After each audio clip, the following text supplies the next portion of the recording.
I'm standing on a very popular shoreline somewhere in Lagos, Nigeria. Not so many know that just a few years ago, this whole area was devastated due to the coastal erosion that was eating up the shoreline. So it had to take a visioneer and a lot of money to reclaim this area and, of course, turn this whole area into a tourist destination. My name is Onwuanibe. He's a serial entrepreneur, an angel investor, born and raised in the UK, but he's made in Africa. I didn't think I'd be in Africa for a start. I thought I was going to be in Europe. Fast forward to 2023, over 20,000 people visit the landmark beach resort, all because of a vision just one man had. So I traveled the world, and I knew at that time that I wanted to do something that had big impact. You know, I took a helicopter ride in 2008 and looked around Lagos for a piece of land to buy. I looked at the bustling business district of Victoria Island, looked at the growing sort of residential corridor of Lekki, and I thought to myself from the air, I looked at this area and I thought, what is this? There's an area completely undeveloped. There was nothing here. The roads were not here. None of these buildings were here. We landed the helicopter and I negotiated with the royal family at the time, and we reached a landing to buy this land, right? We've sunk over $150 million in here, right? For a start, right? And that includes the land value. I would say that we're probably looking at something north of $250 million in enterprise value. This is the only family-centric entertainment beach in Lagos, full stop. I mean, right? yeah. And it's an entertainment center. We get about 20,000 people within this ecosystem every single week. 20,000 people. It's a mixed-use beach. We employ over 2,500 people here directly. Nigeria has some of the most entrepreneurial people in the world, some of the most hardworking and sincere, some of the happiest people. So, you know, it's a joy to be here. Yeah. I've traveled to 69 different countries, and I wouldn't swap this place for anywhere else. Today's video, he's going to share the story of how he built the ecosystem called Landmark Africa. So stay tuned, subscribe to the channel. Let's go. Well, for those that know about Landmark, so we're effectively a business, leisure and lifestyle platform. We cut across several industries here. We do everything from leisure to entertainment to commercial offices to retail, food and beverage. So we're a real mix of things. Yeah. There are 84 different businesses within Landmark. 84? Yes. We employ over 2,500 people here directly and 16,000 indirectly. We're a 24-hour business because everything from the restaurants to the hotels to the offices to the leisure. Yeah. We even have a university here. We have health facilities. Yeah.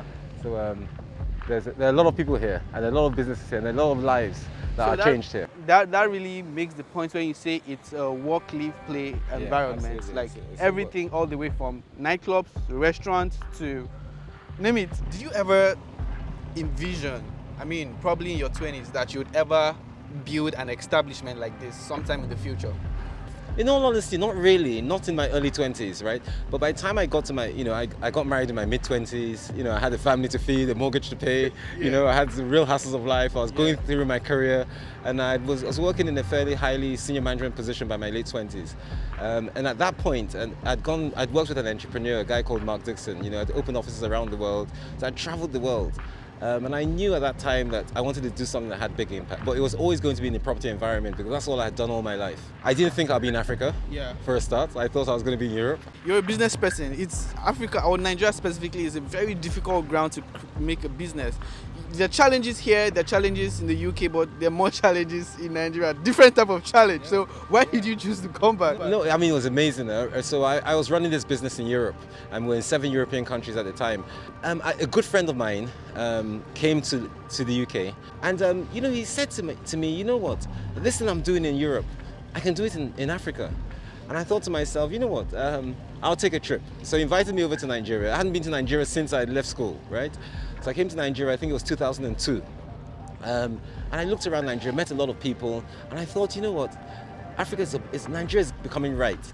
And I said, well, I'll travel to a couple of other African countries and have a look. So I went to Kenya, I went to South Africa, I went to Egypt. Came back and I thought, yeah, we'll do this business in Africa. But I didn't want a Nigerian business, I wanted an African business. So in 2004, we opened almost simultaneously an office in Lagos for West Africa, in Nairobi for East Africa, in Johannesburg for South Africa. And we rolled the dice and we created this thing called the Landmark offices. Over the next 6 years, we opened offices in 14 different cities in Africa. So around 2010, I realized that it was impossible to run an Africa business and run a European business at the same time. So I went ahead and sold the European businesses to my partners there. The thing about Africa is that you look at Africa, people think of it as one country or one continent. You know, there's so many different countries, but each of these countries have different languages, different cultures, different political structures, different currencies. And different sort of trade dynamics. So it's a very difficult, it's almost like running businesses in different continents. So it was a lot of hard work. I knew I couldn't do that whole European thing and African thing at the same time, and Africa was hard enough, and I wanted this business to be in Africa for Africans. So I had to train Africans to do it. Now the property industry in Africa hadn't been developed, but what was happening in Africa was really real. And this was around 2011, 2012. You could see that African countries were becoming more commercial. There was better leadership in most instances. The people were becoming a lot more demanding in terms of services and products and goods. So we felt and the international community was paying attention to Africa. So our first set of clients were the big ones: Microsoft, Dell, Intels, Googles. And we used that and spread around Africa. In 2016, we decided that the African property market hadn't developed strong enough, and Nigeria hadn't developed strong enough from the property perspective. You know, the laws surrounding property, the regulatory environment, the facilities management surrounding property, the Land Use Act. And we thought, for us to really run this serviced office business, we needed to participate in the ownership and the platform of property. So we went around and bought different sites, and this is one of them. Right? How many years ago did you buy this? 2009. How much would you say the land has appreciated in the years leading till now? By how many percent? It's a good question. It's a tough question as well. You know, we paid $14 million in 2009 for this piece of land. $14 million in 2009, and this is 2023. On the top of your head, how much? I know you're not planning to sell, but how much do you think this land right now at Landmark is worth? The whole beachfront all the way to the Boulevard. Well, because it's no longer land, it's now a business, right? We put infrastructure in it. You know, look, we've sunk over $150 million in here, right? For a start, right? And that includes the land value. I would say that we're probably looking at something north of $250 million in enterprise value.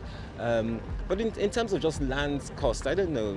You know, maybe it's $100 million, maybe less. I don't know. Land is only worth what you can put on it. It's not really, definitely. Land in itself doesn't mean anything.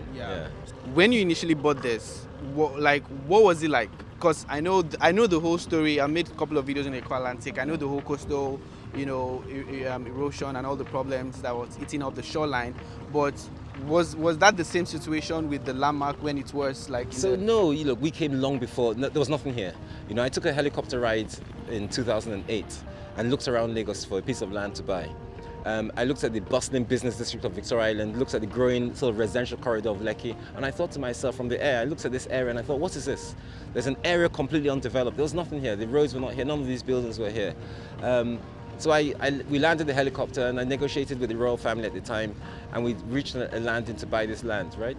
And we had to put in all the infrastructure, the street lights, the water, the boreholes, the security, everything. There was nothing here, absolutely nothing. The closest building to us was ExxonMobil 1004, right? And Eco Hotel on that side. And then on this side, it was the Lekki corridor. Eco Atlantic didn't exist. It was a dream. It hadn't even been thought of by then. So we were very early comers to the area. And if I recall, the land on the other side of the road was more expensive than land on the water side because of what the issues that you're speaking about. Coastal erosion. So we started with our event center and put our event center down. Then after some time, Eco Atlantic came and the filling started taking place.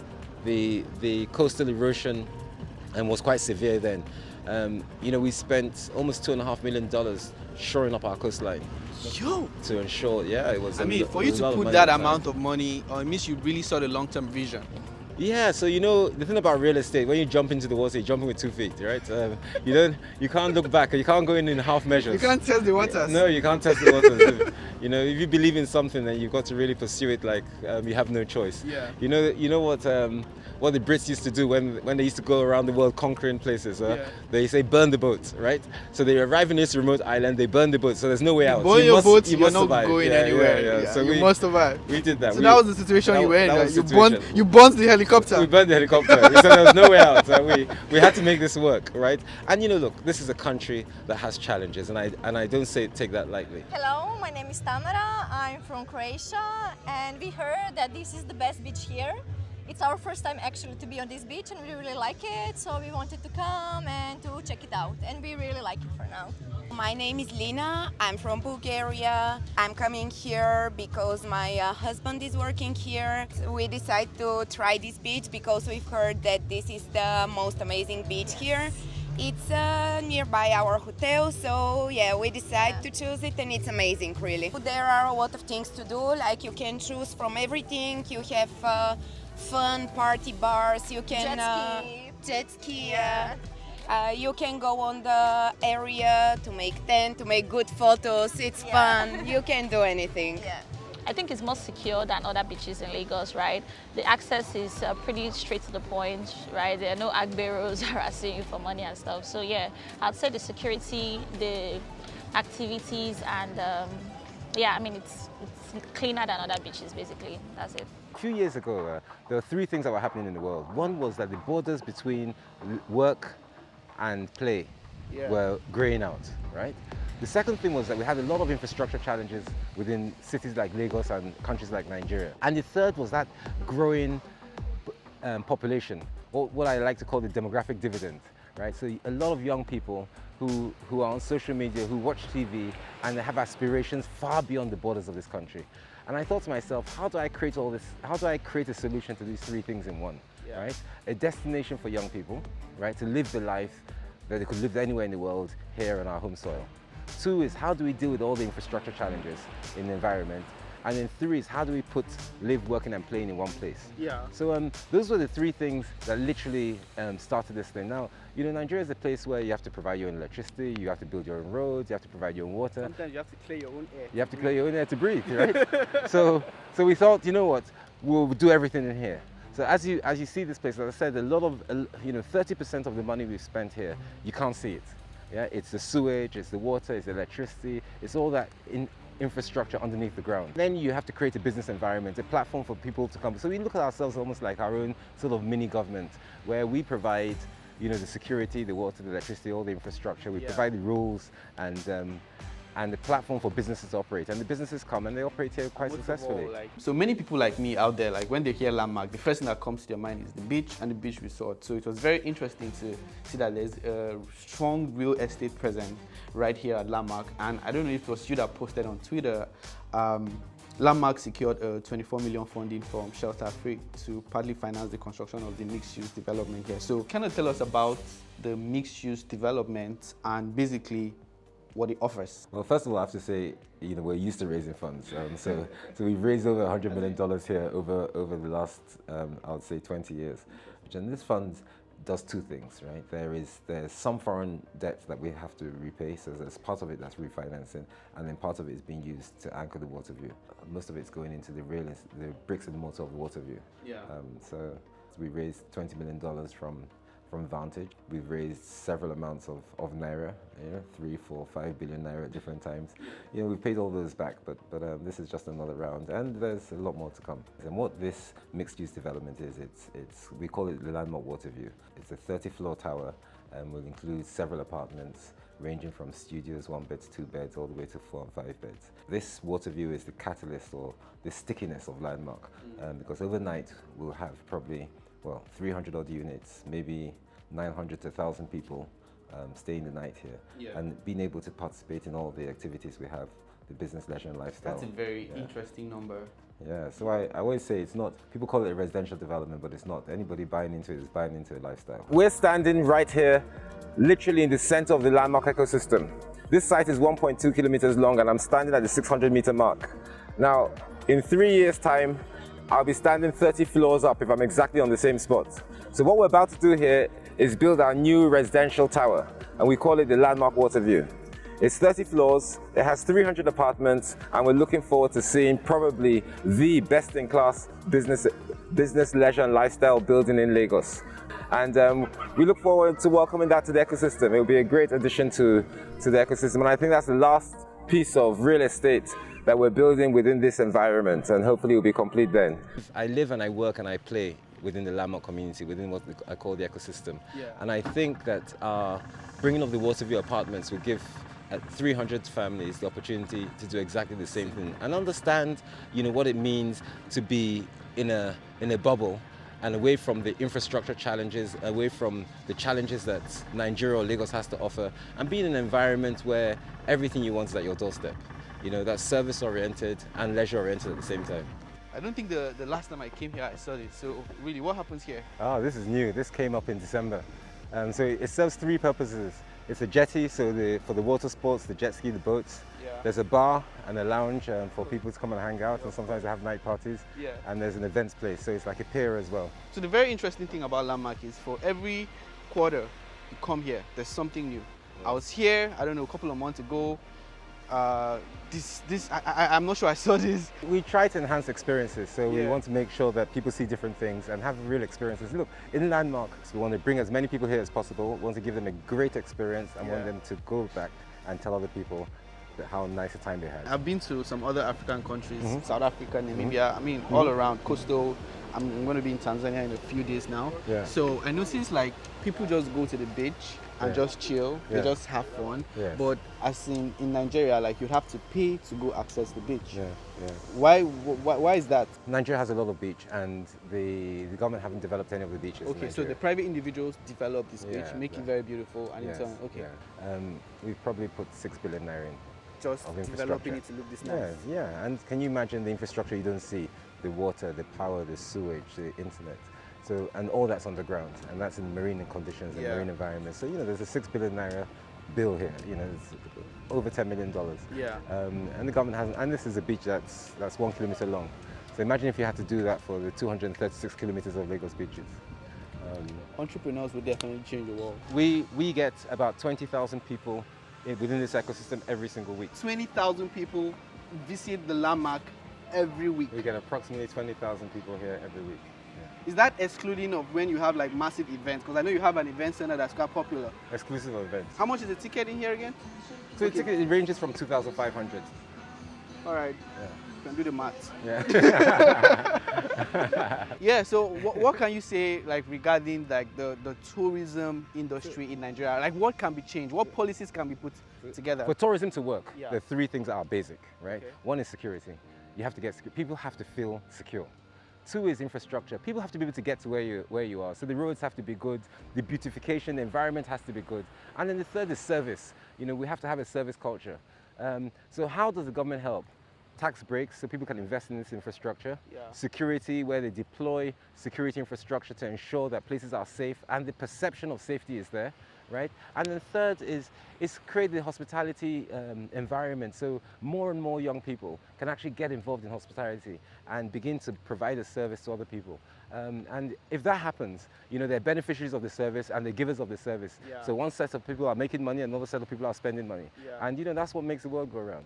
But we're hoping that more and more people will do this. And that's why after we did this for 5-6 years and I saw more different beaches coming up, I was pleased. I said, you know, what we need to do here is create a tourism corridor and ensure that we make this the #1 destination in Africa.